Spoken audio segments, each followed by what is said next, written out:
ప్రతి వార్డులో కూడా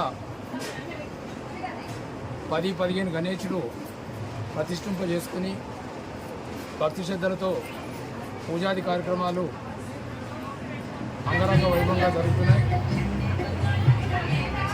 33 కోట్ల దేవతల్లో అగ్రగణ్యుడు, ఆది పూజను అందుకునేటువంటి విఘ్నేశ్వర స్వామి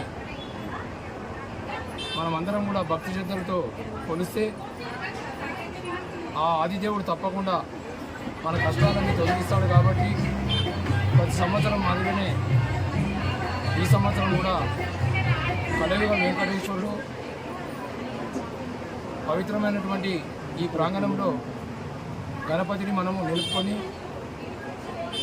9 రాత్రులు కూడా 9 రోజులు కూడా ఉదయం సాయంకాలం పూజలు జరుపుకొని అన్నదాన కార్యక్రమాలు కూడా చేసుకుంటున్నాం. గజ్వేల్ ప్రజ్ఞాపూర్ మున్సిపాలిటీలో వినాయక నిమజ్జనోత్సవ కార్యక్రమాలన్నింటినీ కూడా మా మున్సిపల్ ఆధ్వర్యంలో మా కమిషనర్ గారు వారి సిబ్బంది కూడా ఇప్పుడే ఈ వినాయకుని పూజించడం జరిగింది. ఈ నవరాత్రి ఉత్సవాలు ఘనంగా జరుపుకొని భారత్ నగర్లో అన్నదాన కార్యక్రమం ప్రతినిత్యం కూడా జరుపుకుంటున్నాం.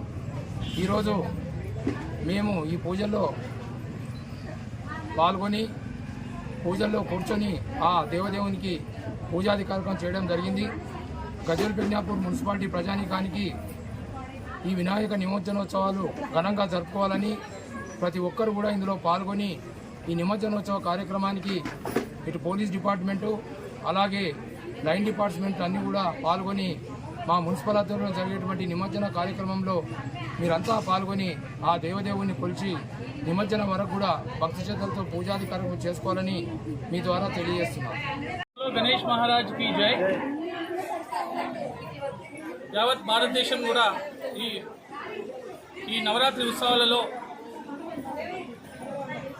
గణాధిపతి అయిన విఘ్నేశ్వరుడికి ప్రతినిత్యం కూడా ఎన్నో పూజలు అందిస్తూ భక్తి శ్రద్ధలతో నవరాత్రి ఉత్సవాలు కుటుంబ సమేతంగా అలాగే ఇంటిల్లపాది అందరూ కూడా కలిసి ఎంతో భక్తి శ్రద్ధలతో ప్రార్థించుకోవడం నిజంగా సంతోషకరమైన విషయం. అదేవిధంగా గజ్వేల్ ప్రజ్ఞాపూర్ మున్సిపాలిటీలోని శ్రీ వెంకటేశ్వర ఆలయ ప్రాంగణంలో ఈ వినాయకుడు గత 30 సంవత్సరాల నుంచి కూడా ఇక్కడ నెలకొల్పడం జరుగుతుంది.